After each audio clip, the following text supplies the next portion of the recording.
गंगा मैया का किनारा है और हम सब साथ हैं। हम सब मतलब मैं और आप और गंगा। तो आज वो कथा सुनाती हूँ जहाँ जो ऋषिकेश का एक बहुत इम्पोर्टेंट रोल है, गंगा मैया का बहुत इम्पोर्टेंट रोल है। एक बच्चा दक्षिण भारत के तिरुवनंतपुरम में जन्मा। वहाँ पर कुछ 6-8 साल की उम्र में उसे अपने घर के आंगन में, जहाँ पर किचन भी थी, आंगन में खेलते खेलते उसकी नज़र पड़ी तो उसको नज़र आया कि एक साधु खड़ा है, जटाजूटधारी साधु खड़ा है आंगन में ही। और उस साधु ने उस बच्चे की तरफ इशारा किया और कहा कि अपनी तरफ बुलाया। तो बच्चा बिना डरे उस साधु की ओर चला गया। हालांकि बच्चे डर जाते हैं, पर वो बच्चा डरा नहीं और उस साधु की ओर चला गया। उस साधु ने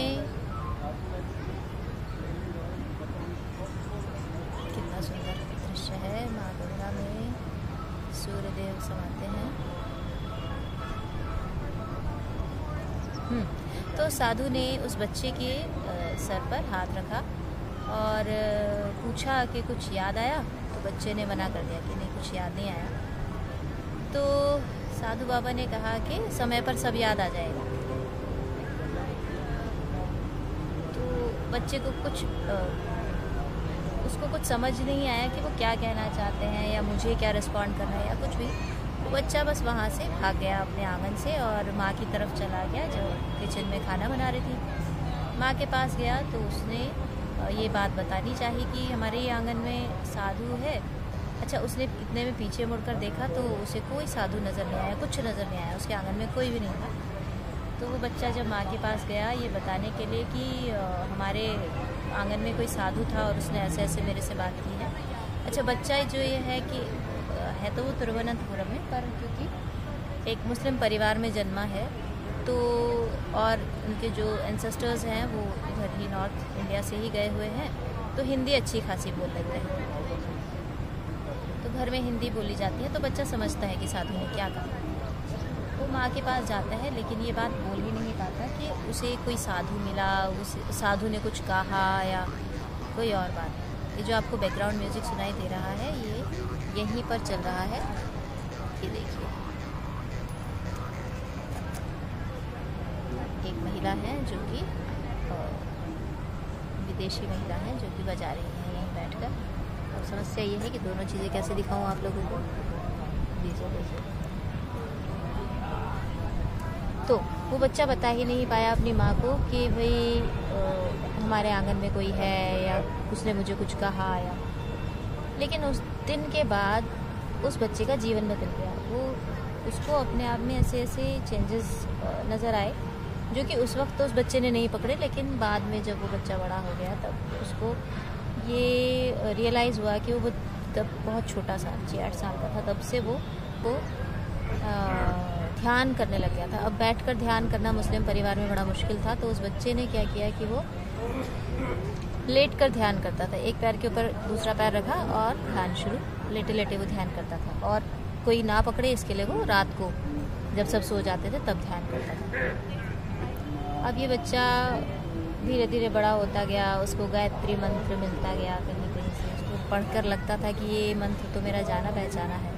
कोई और मंत्र मिल जाता था तो उसको लगता था कि ये तो मैं जानता हूँ।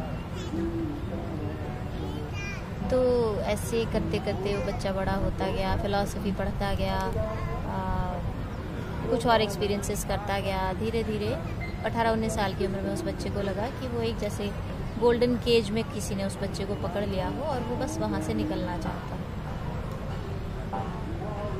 तो वो बच्चा घर से निकल गया। और उस वक्त जब कोई गूगल मैप नहीं था, जब कोई इस तरह का गाइड नहीं होता था और वैसे भी घर से भाग रहा था बिना बताए, तो उसके पास कोई भी प्रॉपर गाइडेंस नहीं था कि दक्षिण भारत से उत्तर भारत में उस वक्त लगभग 1960s की बात है, उस वक्त कैसे वो यहाँ पर आए उत्तर भारत में, वो भी हिमालय पर। उसकी इच्छा थी हिमालय पर जाने की। उसको लगता था कि उसके गुरु हिमालय पर उसका इंतज़ार कर रहे हैं।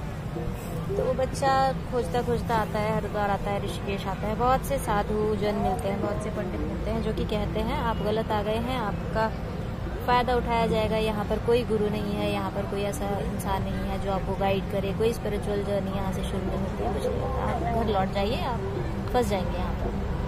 लेकिन उस बच्चे को, जो कि अब 18-19 साल का, उस बच्चे को इच्छा है कि वो घर न जाकर ऐसे किसी इंसान से मिले जो उसको शिष्य मान सके, जो उसका गुरु बन सके।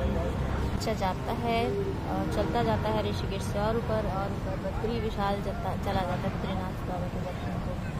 तो वहाँ पर जाकर भी उसको यही सुनने को मिलता है कि यहाँ पर सब लोग प्रगटित हैं और यहाँ पर कोई गुरु नहीं है, आप बेवजह यहाँ आ गए हैं, आपको यहाँ आना नहीं चाहिए था, आप यंग हैं, आपका फ़ायदा उठाया जाएगा, आप अपने घर लौट जाइए। लेकिन उस बच्चे को लगा कि मैं पीछे की सब चीज़ें ख़त्म करके आया हूँ, मैं पीछे जाने के लिए आया ही नहीं हूँ, मैं लौटने के लिए आया ही नहीं हूँ, मैं कैसे वापस चला जाऊँ। तो उस बच्चे को इतना डिसअपॉइंटमेंट हुआ कि वो बच्चा सोचने लगा कि अब मेरे पास सुसाइड के अलावा कोई तरीका नहीं है। वो बच्चा गया और उसको लगा कि सुसाइड करेंगे, पर एक बार थोड़ा मेडिटेशन कर लेते हैं, ध्यान कर लेते हैं। तो वो बच्चा गया किसी गुफा की खोज में कि कहीं पर बैठकर आराम से ध्यान करें। जैसे जैसे वो पहाड़ पर चलता गया, उसे एक गुफा नज़र आई। गुफा के बाहर जली हुई थी, अग्नि प्रज्वलित थी, तो लकड़ियाँ जल रही थी। वहाँ पर उसे लगा कि कोई इंसान तो ज़रूर होगा। उसने गुफा के अंदर झांक के देखा। जैसे वो गुफा में प्रवेश किया तो अंदर एक वही साधु बैठे थे जो उससे बचपन में मिले, और उन साधु ने उस बच्चे की तरफ, उस लड़के की तरफ मुस्कुराते हुए कहा कि आ गया घूम फिर कर। और बस ये बच्चा जो है, ये शिष्य जो है, वो अपने गुरु से मिला। ये वही गुरु हैं जो इस बच्चे को बचपन में मिलकर आए थे। और ये जो गुरु हैं वो हैं बाबा महेश्वर नाथ जी, और ये जो शिष्य है वो आगे चलकर बहुत बड़ा एक स्पिरिचुअल लीडर बना हिंदुस्तान का। उसको पद्म भूषण या पद्म विभूषण, मुझे ख्याल नहीं है, इससे सरकार ने, भारतीय सरकार ने नवाजा। और इस बच्चे का नाम है श्री एम। और ये बच्चा आज पूरी दुनिया को योग में, स्पिरिचुअल जर्नी में, एजुकेशन में, कल्चर में हेल्प करने की कोशिश कर रहा है। हालांकि वो बहुत बड़े आध्यात्मिक गुरु हो गए हैं। मुस्लिम परिवार में जन्मे और हिंदू फिलॉसफी या सनातन धर्म की फिलॉसफी में बिना किसी डाउट के वो आ गए। पिछले जन्म का उनका संस्कार रहा कि गुरु ने बहुत कम उम्र में आकर उनको एक तरह से प्रेरणा दी, उनको संभाला। और यूँ ही कहा जाता है कि अगर गुरु दिशा दिखाए तो किसी तरह से शिष्य को कोई नुकसान नहीं हो सकता है। तो देखिए नंदी बाबा हमारी तरफ आ रहे हैं। अब हम लोगों को हटना होगा। नंदी बाबा को कुछ खाने को मिल गया तो मुझे 1-2 मिनट और मिल जाएंगे बैठकर बात करने के लिए। तो ये जो बच्चा है, ये श्री एम, हालांकि उनके परिवार में भी क्योंकि रहता ही है कि रिलीजन के टकराव के लिए या एक रिलीजन से दूसरे रिलीजन में पढ़ाई करने के लिए या उसको जानने के लिए बड़ा डिस्करेज किया जाता है। लेकिन इस बच्चे को बिल्कुल क्लियर था। और क्लियर क्यों था? क्योंकि पिछले जन्म के संस्कार लेकर आया था और उसके भीतर की ऐसी प्रेरणा थी कि वो अपने घर में रुक ही नहीं सका। वो अपने घर में अपने परिवार के साथ रह ही नहीं सका। उसको आना ही था क्योंकि गुरु इंतज़ार कर रहे थे शिक्षा देने के लिए, ये सोचने के, ये बताने के लिए कि भाई तुम्हारा जो ये जर्नी है, तुम्हारी जो ये लाइफ है, वो सिर्फ अपने लिए नहीं है, पूरी दुनिया को आध्यात्म की ओर मोड़ने के लिए है और बहुत से जीवनों को बदल देने के लिए है। तो देखिए नंदी बाबा बिल्कुल भाई साहब के पीछे है।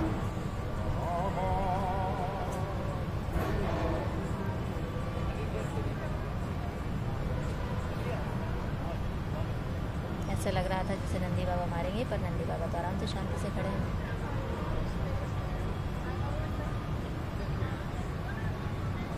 तो ये थी आज की कथा।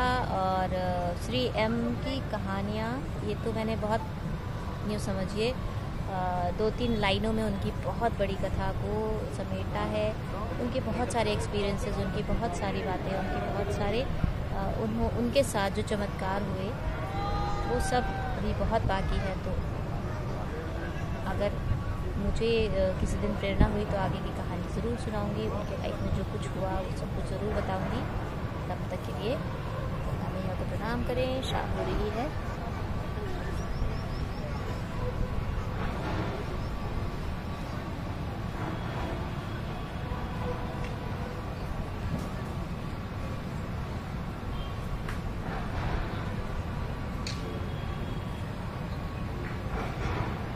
चलिए, जय सिया राम जी की।